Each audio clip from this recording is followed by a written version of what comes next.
Well, you can't have mental health and stress issues without that affecting your physical body. And the flip side too, if you've sustained an injury or you've got an illness, that's going to affect you mentally and emotionally too. What's going on, guys? It's your hobby, David. St. Clair Speaks. You are now tuned in to the St. Clair Speaks Show.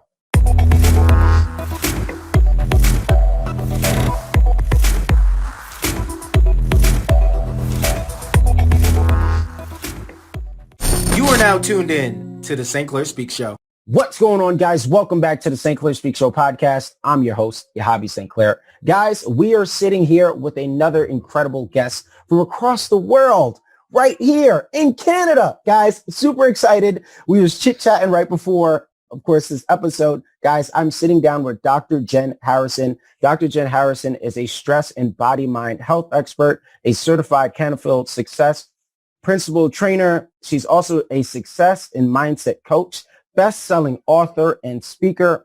She helps entrepreneurs and natural health practitioners and professionals. She pretty much helps create an empowering success and mindset and helps others manifest their desired results that they're seeking in their life. Dr. Jen, I would like to welcome you onto the St. Clair Speaks Show podcast. Please give our listeners a 3 to 5 minute introduction on yourself, your brand, your business, and what brings you onto the St. Clair Speaks Show podcast.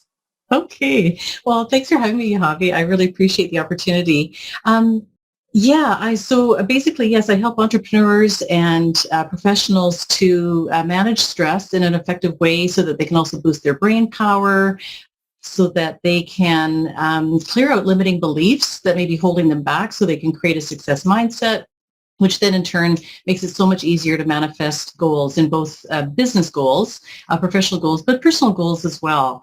Because there's no point in having a successful business if your personal life and your health are failing or you're sacrificing your health and happiness.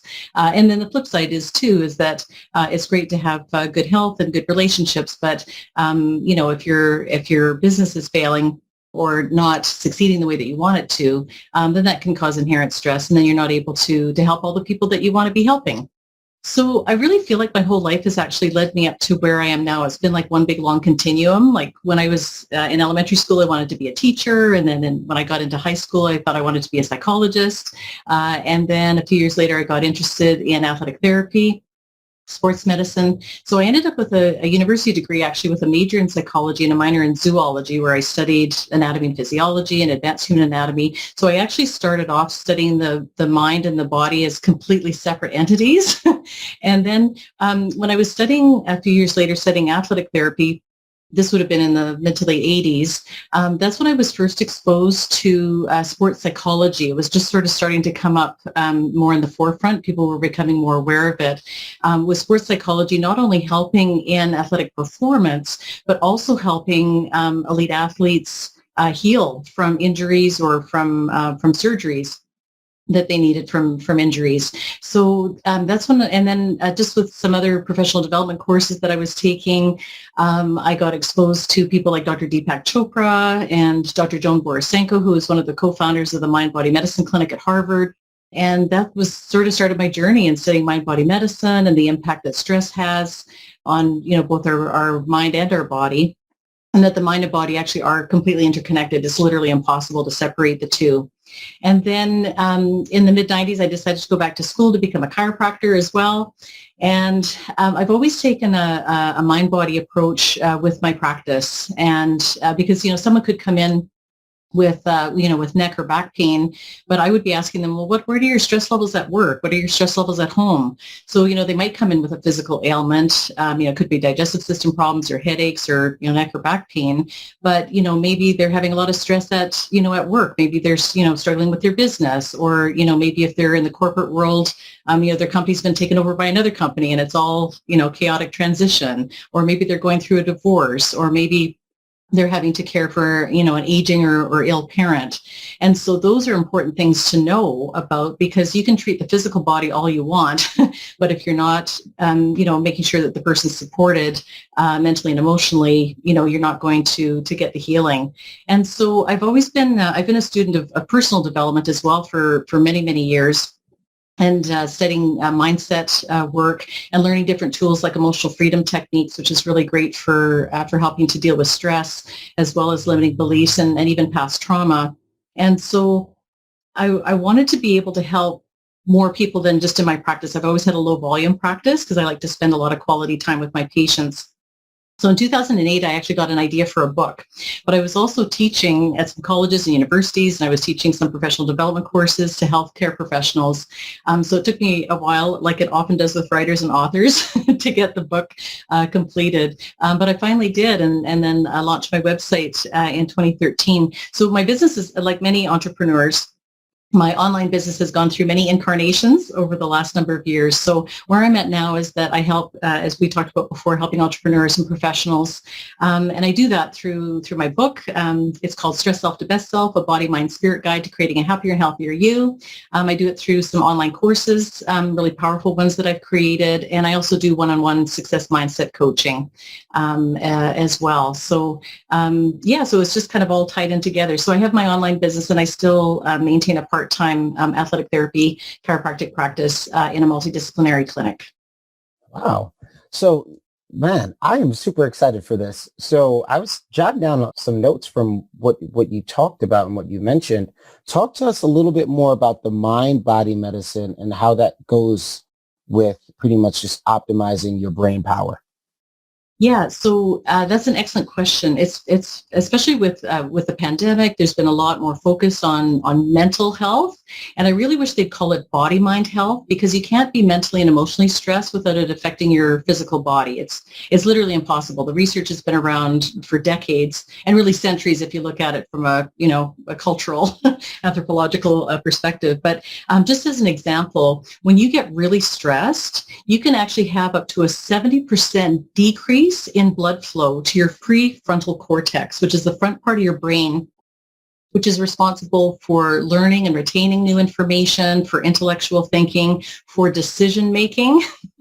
So, how can you be making good, like business or even life decisions, when you're so stressed out? When you're stressed out, your body produces a lot of cortisol, which is a well-known stress hormone, which is okay in the short term. It can be helpful, but if you continue to be under chronic stress, then that can have a lot of negative impacts and actually promote inflammation in your body.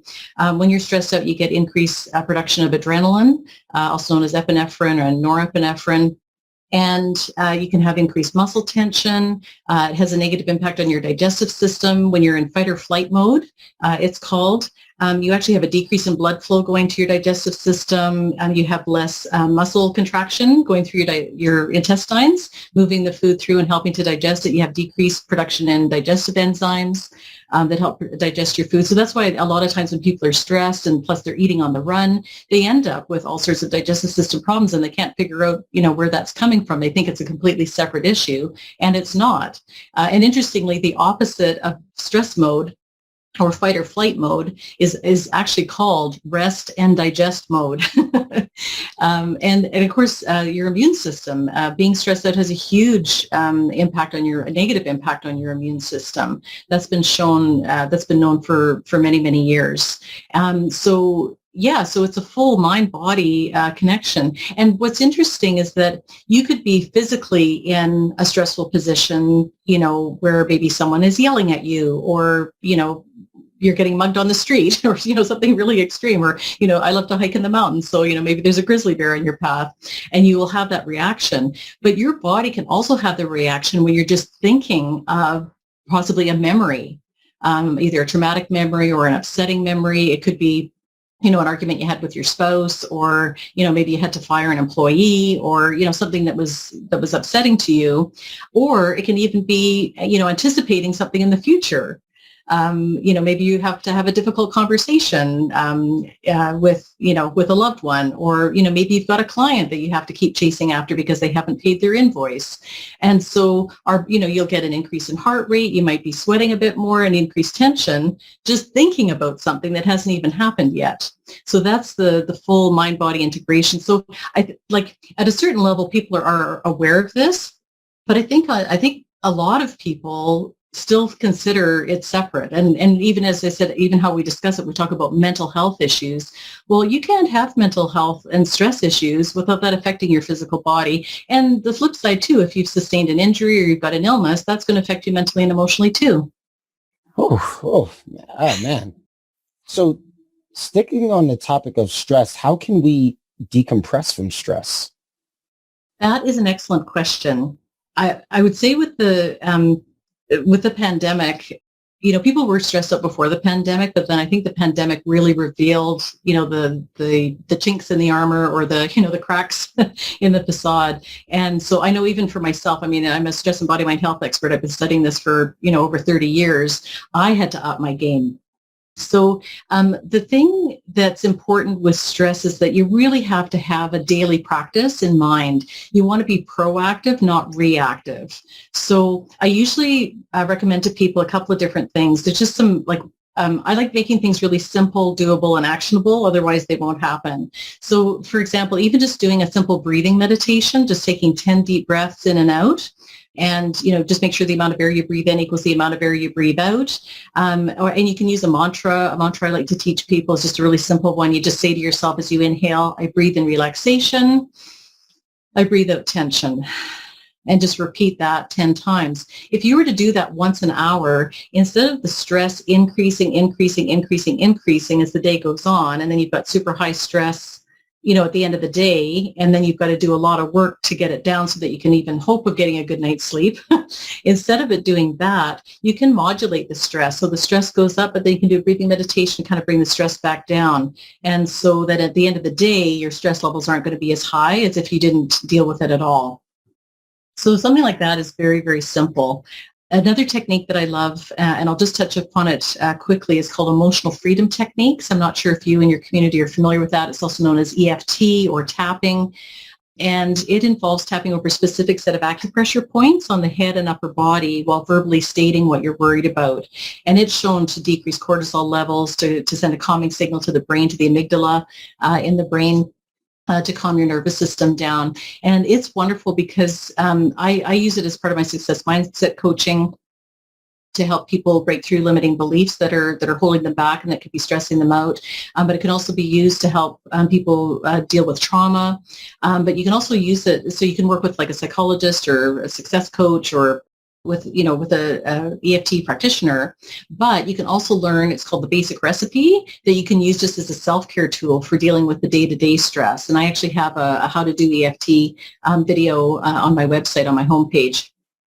So that's another really simple tool. It only takes a couple of minutes to go through a couple of rounds of tapping, and that can make a huge difference in calming your nervous system down. So it's important to have these tools in place and be using them consistently. And as I said, they're really simple. Like, sometimes people get daunted and think, oh, jeepers, well, like, I don't have an hour to meditate every day.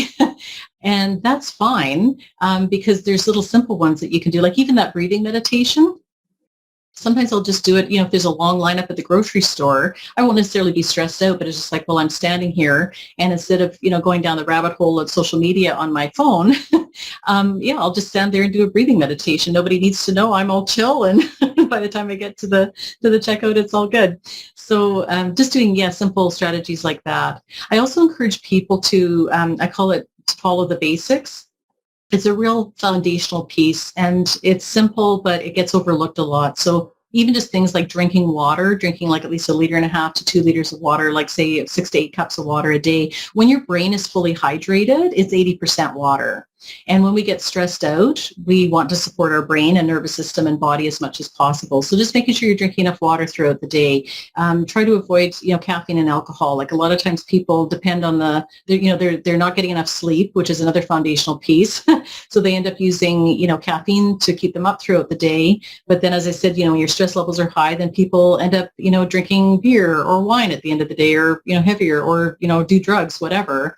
And that is a very slippery slope. It may feel like you're managing things in the short term with between the caffeine and the alcohol, or your drug of choice, but it's a very slippery slope. So just and eating nutritionally too, and at regular intervals throughout the day. There's lots of easy ways to be preparing healthy foods and snacks that you can take with you wherever you need to go. So if you're doing those foundational pieces, then when something unexpected happens, you get, a phone call that a loved one's been in a car accident, or, something like that, then you've got more resilience. You've got more gas in the tank to deal then with those kind of crisis situations. So I find that really, those are foundational pieces that, and they're simple to implement as well. You mentioned something as you were talking, keyword of limited beliefs. Can you touch on that? Can you tell us a little bit more about that? Yes. Yeah. Limiting beliefs are basically, well, first of all, I just want to talk about what a belief is. A belief is just something that we've told ourselves over and over and over again to the point where we believe it's true. And you can have supportive beliefs. Like, I can host a podcast. I can do that. There's some people would have the opposite and go, oh, I could never host a podcast. I'm really nervous, or I'm an introvert. There's no way I could do a podcast. So that would be the difference between having a supportive belief and a limiting belief. So limiting beliefs can come up in all sorts of different ways and impact us. So for example, it may be that, I'm not smart enough, like maybe I didn't graduate from high school, or I didn't finish college or university, so I'm not smart enough. I'm too young. I'm too old. I'm too fat. I'm too skinny. My skin's not the right color. My voice isn't a good speaking voice. It could be, like I'm not rich enough. I'm too poor. I'm, like and there's other limiting beliefs that are kind of sneaky in that, there'll be people who are really competent at doing a lot of things, but the limiting belief there maybe is I have to do it all. So I have to do all the social media marketing. I have to do all the, take care of every single penny and aspect of my business. I have to, look after the kids. I have to do all the cooking. I have to do the grocery shopping. And so, you look at these people and you think, wow, they really have it all together. Look at all the things they're doing. But it's really that limiting belief that's actually driving them. And that can be causing them extra stress when there's stuff that they really could and should be delegating to free up extra bandwidth to be able to operate in their zone of genius in their business, or be able to have more time, personal time for their self-care, or just, spend with their family and friends.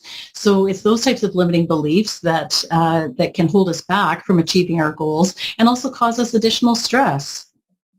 Fear of failure is another one too. Like, it has to be perfect. And so, as a recovering perfectionist, I can spend hours tweaking a video or, doing work on my website. And there's nothing wrong with wanting to produce good quality. That is very important. But then you can also overdo it, and it can be the fear of failure that can hold you back, and you can get stuck in the perfection loop where you're spending, way too much time before you actually launch your product that could really be helping people. So you're kind of, holding back from serving the people that you're wanting to serve. Fear of success is another limiting belief too. It'll be like, oh wow, well if I, I'm helping like this many clients, like how am I going to have time to deal with all of that? And then I'm going to have to hire new team members. And so we can kind of hold ourselves and keep us small because we're intimidated because of fear of success. As you were talking about limited beliefs, I was thinking about, so would you say that's the starting point going into personal development? Because that's the first thing I was thinking about as you were talking about. I'm like, okay, I see how that kind of ties together. Can you touch on personal development? Yes, a key part of personal development is getting to know yourself, why you do the things you do, why you think the things you think. And it's kind of like going into a dark closet and with a flashlight and just kind of shining the light on things that have been stored there that you didn't even know were there. Oftentimes, people will see that analogy of an iceberg. The tip of the iceberg is like only 10%, and then the other 90% is below the water. And that's kind of like our, conscious mind and subconscious mind. So a lot of the limiting beliefs that we have are things that we were taught as children, by our parents or teachers or, relatives or, maybe from our faith community.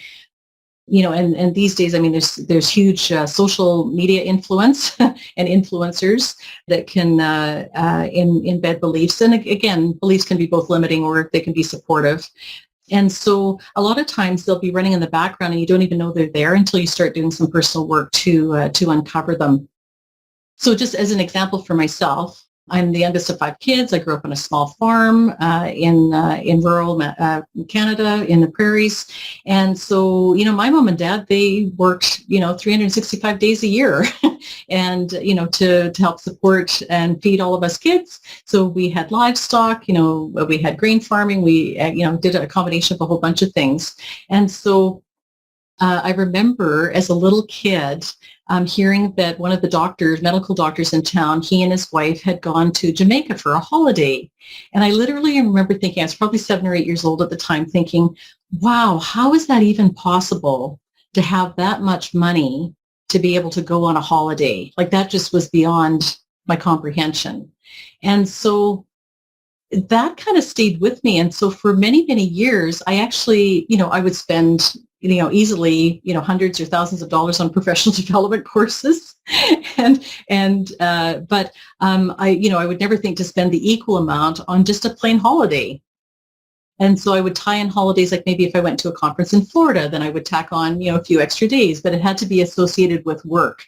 So once I uncovered that limiting belief and understood where that was coming from, and it's not that, the work ethic that my parents had was horrible. It's just that, 8-year-old me had, connected the dots and not necessarily correctly. And that placed a limiting belief on me in terms of me professionally, but then also in terms of me, taking time for myself to recharge my batteries.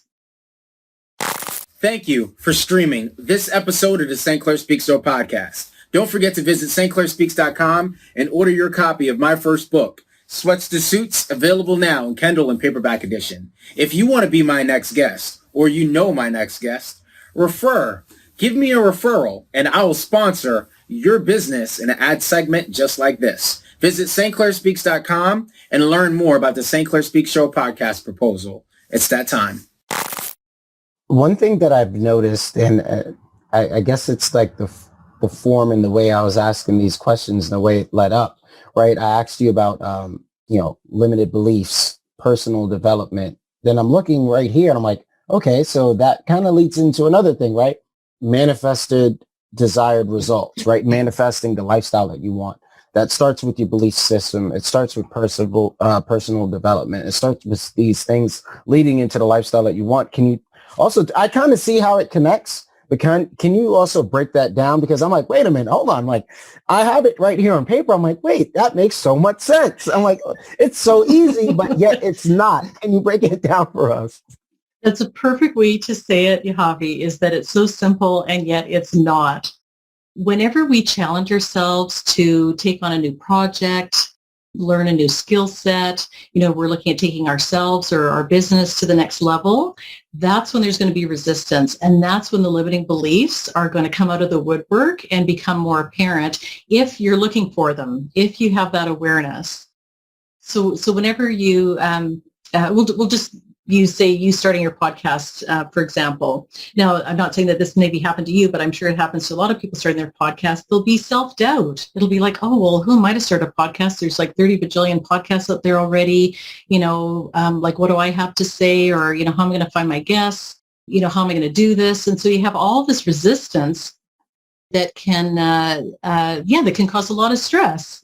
And so until you have tools, whether it be through meditation, whether it be through journaling, whether it be through working with emotional freedom techniques, or the EFT tapping can be very helpful with this. Once you learn to kind of tune in and identify, the resistance that you're experiencing and how it's feeling in your body. Like it might be manifesting as tightness in your chest, or maybe your shoulder muscles and neck muscles get tight.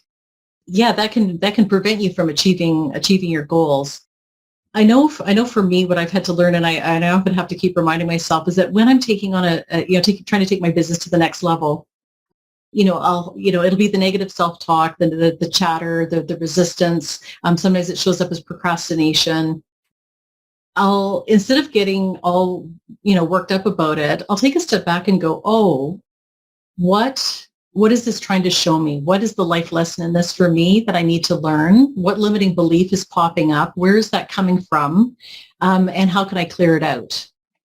And so if you're on I really believe that the reason that we're all here is to continue to learn and grow. And so there's always going to be challenges. There's always going to be, some resistance. But it doesn't have to be something that we're afraid of. It can be an opportunity to learn something new about ourselves. It can be an opportunity to maybe, learn a new tool or a new technique to help address that so that we can clear that out. And then, whenever we've gone through a challenge, then that's a wonderful opportunity to help other people and to share our experience with other people and help them along the journey too. Because I remember when I learned this, and I've shared this with a lot of people, is that every single person in the world, whether it be an Olympic athlete, whether it be, the Jack Canfield, Tony Robbins, Oprahs of the world, Marie Forleo's, like whoever it may be, everybody goes through this. Everybody goes through challenges. Everybody goes through the negative self-talk. Everybody goes through the resistance. It's just that the people who, we perceive to be at the top of their game, they're just more consistent at working through the resistance to achieve their goals. And they go knowing that if they have a goal that they're working toward, they know going in that there's going to be challenges. There's going to be resistance. There's going to be roadblocks. And the training that I did with Jack Canfield, a lot of people know him as the Chicken Soup for the Soul guy, but he's also a New York Times bestselling author with a book called The Success Principles. He's one of the top success trainers in the world.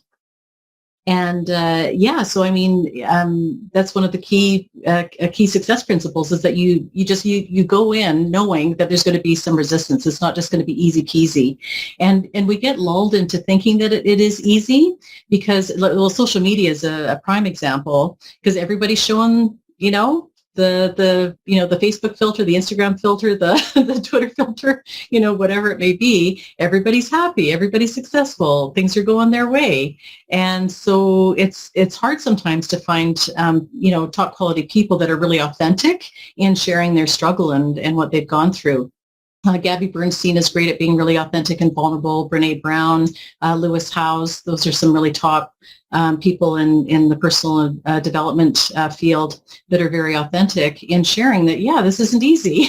It may look easy on the outside, but so it doesn't matter whether you're, a solopreneur or you're just starting your business or, maybe you're struggling with your business or whether you're at the top of your game. It doesn't matter. Everybody experiences resistance and challenges. It's just a matter of, learning and developing tools and being consistent in using them. Yeah, there's this quote that I really like this quote. There is nothing holding you back but the idea of something holding you back. Exactly. So Beautiful. I have a question for you. Is it really failure if we've learned how to succeed from it? Absolutely not. I don't really look at, I've used the word failed a few times. It's only a failure, I think, if you give up and quit trying. And so, and that doesn't mean a question when I'm struggling with something is I'll ask myself, what's the life lesson in this for me? And so even if something didn't turn out the way that you wanted it to, that can be a huge gift because it can either reveal, let's say, a limiting belief, for example, that's maybe been holding you back in a whole bunch of different areas of your life, like not just your business. Maybe it's been holding you back in how you care for your health, in how you show up for your community, how you show up in your relationships, whether, your love relationships or friendships. But it can also be sometimes guidance. Like sometimes things don't work out because that's actually not the way it was meant to go. Another opportunity will open up. And so sometimes it's actually guidance, but we have to take time to kind of sit and discern the information and kind of take a look and go, okay, I keep meeting resistance over and over and over again. Is this telling me that maybe this isn't a direction I'm needing to go to? Or is it just that there's some things that I need to learn more about myself? Like I don't look back on my life in things that were perceived failures or things that I'm struggling with now with any regret. Regret is it's a wasted emotion because everything, the challenges that I've been through, as well as the good things that I've been through, have all been really great learning experiences for me.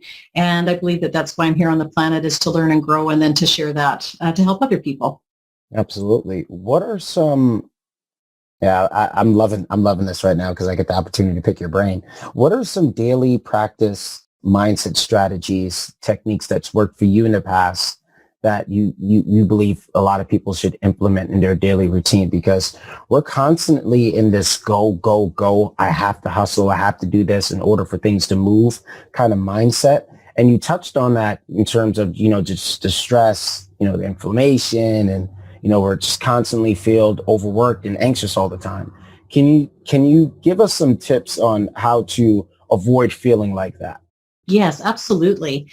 So just circling back to what I talked about before in terms of, like, say, just doing a breathing meditation once an hour, just having really something simple like that, covering all your basics in terms of drinking water, eating healthily, exercise. I didn't mention that before. And getting enough sleep. So having those foundational pieces. Personally, what I do is I spend time after breakfast every morning. Sometimes it's half an hour, sometimes it's an hour if that works for me. But it's a non-negotiable time for me to journal, to do EFT. If there's a goal that I'm working on, but I'm feeling some resistance around it, that's an opportunity for me to use, as I said, emotional freedom techniques, or there's other techniques I use to work through that.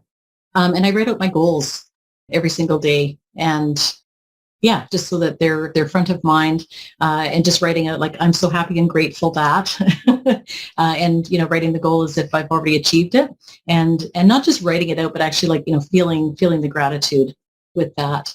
And another thing that I recommend for people to do is to have kind of a go-to list of a couple of tools or techniques that you can use if something unexpected happens. Because as I mentioned before, when something unexpected happens, or if, not all days are created equally. So you may have started off the day really well, but then things happen. It could be a series of smaller things that just build up to the point where you get really stressed out and overwhelmed. And, your brain the front part of your brain isn't getting as much blood flow as it needs. When you're in that situation, you're not in intellectual mode going, oh, yes, I wonder what meditation I should use. Oh, I wonder what app I should use. Oh, I wonder what book I should read right now. Your brain you're literally in survival mode. Your brain is in survival mode. And so I usually recommend people to, like, write it in their phone, or you can write it on a card, have it in your wallet. Just a couple of things, like, maybe a couple of different mantras that you want to use with the breathing meditation. Maybe you've got a couple of favorite photographs, of loved ones. It could even be, a photo of your pet. that calms you, that makes you smile, that makes you laugh. But have a list that you can just kind of go to and pull out when you get maxed out, so that your brain's not having to think of, like, one more thing.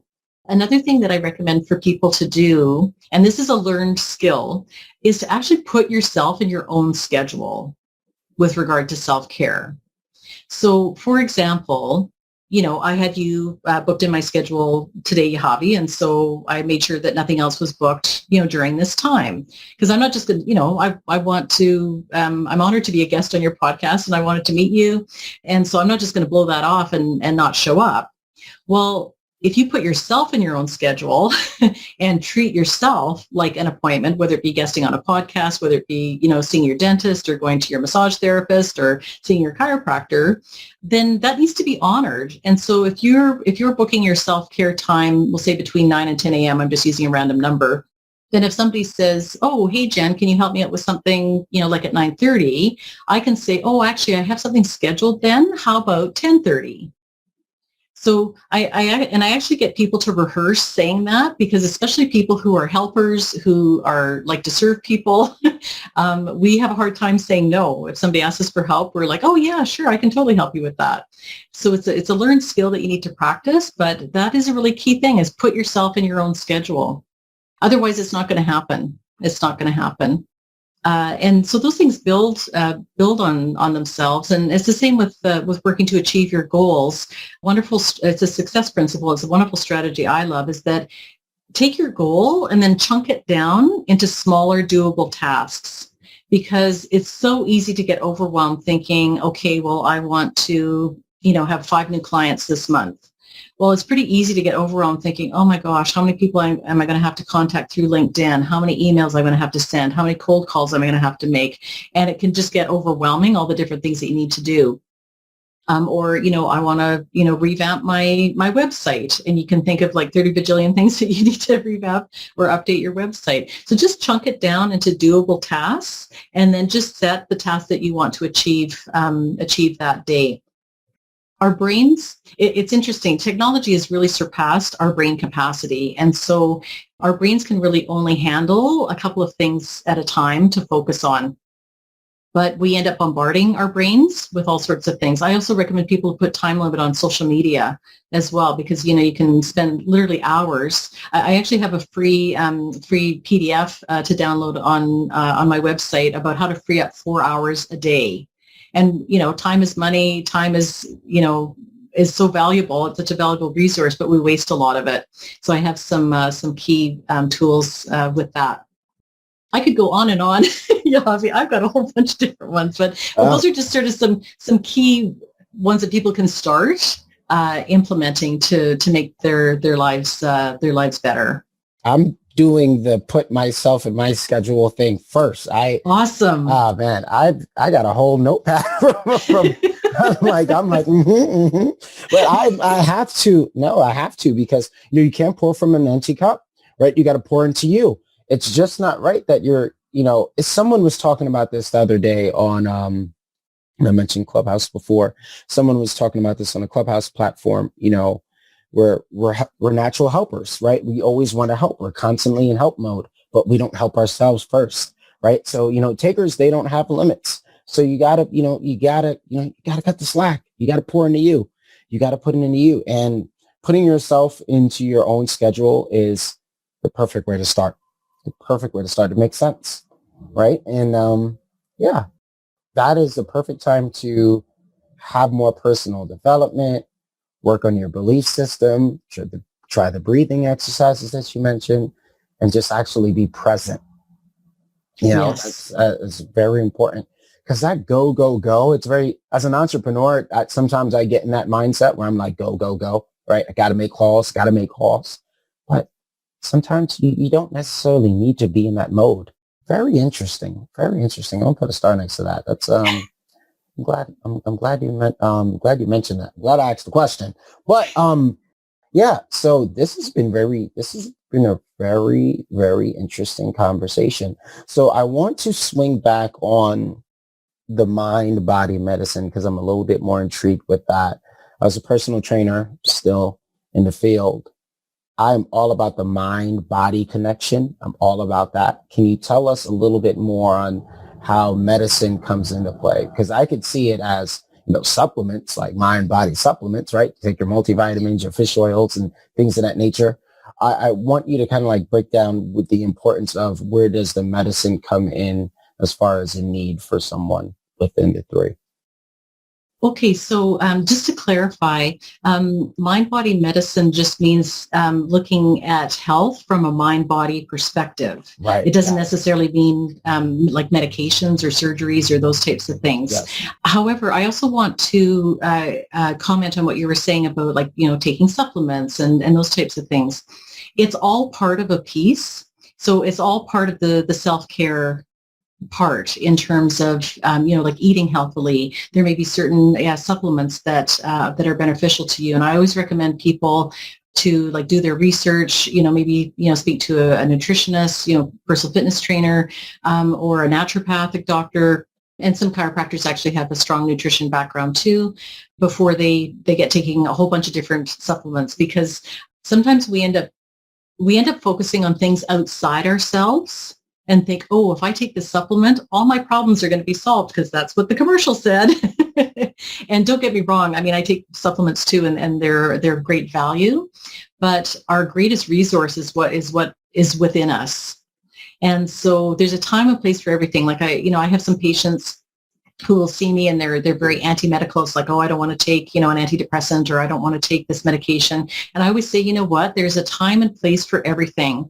So just as an extreme example, like if you're so far down the rabbit hole with depression and anxiety that you can't even see the options that are available to you, that may be totally be to your benefit to be on an antidepressant for a period of time, to get yourself into a space where you can do more of the personal development work. You can do maybe some counseling that you need to do to get yourself back on track.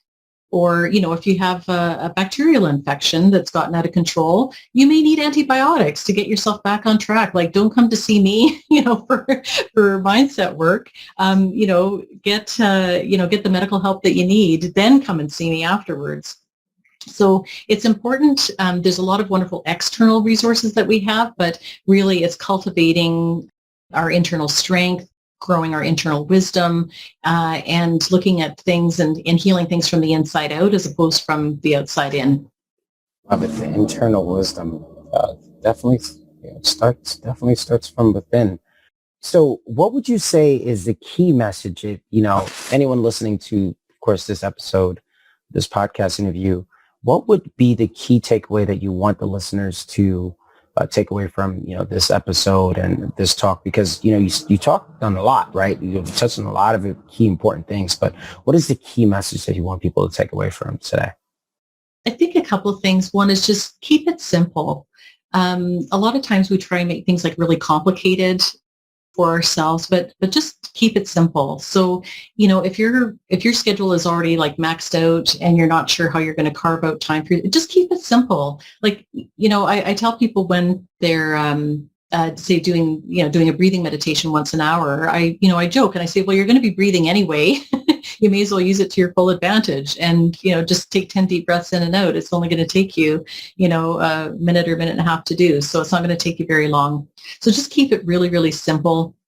Let's say you've been used to drinking like 12 cups of coffee a day and maybe only 2 cups of water. Well, then just give yourself permission over the next 4 weeks to change that ratio so that you're having less coffee this week and more water, each day. And just be kind to yourself. We tend to be very, very hard on ourselves, but just be kind to yourself. Keep it simple. And sometimes what can happen, especially with entrepreneurs, is that we end up setting, 6 major goals and try to work on them all at once. I know I am guilty of this, and it's something that I need to be mindful of. Just take one goal. It's not that you won't be focusing on the others, but maybe just take one goal and maybe that's your focus for the remaining of this quarter. So just be gentle with yourself and just start with small changes. Because if you're doing small changes consistently, that's what really, it's slow and steady wins the race. That's what really will make larger, profound changes down the line. A lot of good key points there. Please shout out your social media, your LinkedIn. Where can we follow you and keep up with all of your work and everything that you're doing now? Actually, if people just go to my website, it's drjenniferharrison.com. So just drjenniferharrison.com. Then you can find, there's some freebies on my homepage that people can download. If they click on the About, like About Me menu tab, then I've got my social media links there for Instagram, Facebook, Twitter, and LinkedIn are all found in one easy spot. This was, I really enjoyed this interview. There are a lot of just you said something, keep it simple. And it is so simple. And I'm going back to that question. I said, how is it so simple, but yet it's so challenging for us? And I put a star next to those specific questions, right? Limited in regard to limited beliefs, mind, body medicine, personal development, stress, and how all these things kind of like factor in. But I see this as, if we add this into our routine and we're doing this every day, this is pretty much, this is a great habit tracker too. So it's pretty much just tracking your daily habits. But this is good because we've been in this pandemic for a while, right? We've been in quarantine for a while and we picked up on, the binge eating and not exercising and maybe too much scrolling up and down or too much CNN or whatever the case may be, that we're not, doing those fundamental basics that make us feel present in our lives. So, man, this was really good. I want to thank you for just going. I love when a guest comes on and they just pour because it's a lot. And it starts with the work that we need to do. And yeah, I'm excited. I'm really excited to try some of these things. Wonderful. There's just one more thing I wanted to share. There's a meme I created that I post on social media every once in a while. And it's just a powerful question to ask ourselves. Is what I'm watching, reading, or listening to enhancing my life or stressing me out? Well, with that being said, we're going to close on those thoughts because, wow. Guys, like always, stream this episode and all episodes of the St. Clair Speak Show podcast, now streaming on Spotify, iTunes, Google Podcast, Overcast, Radio Republic, and Breaker. Like always, I will see you in the next episode. What good is information if you don't apply it? Apply what you've learned today in this interview. I'll see you guys in the next episode.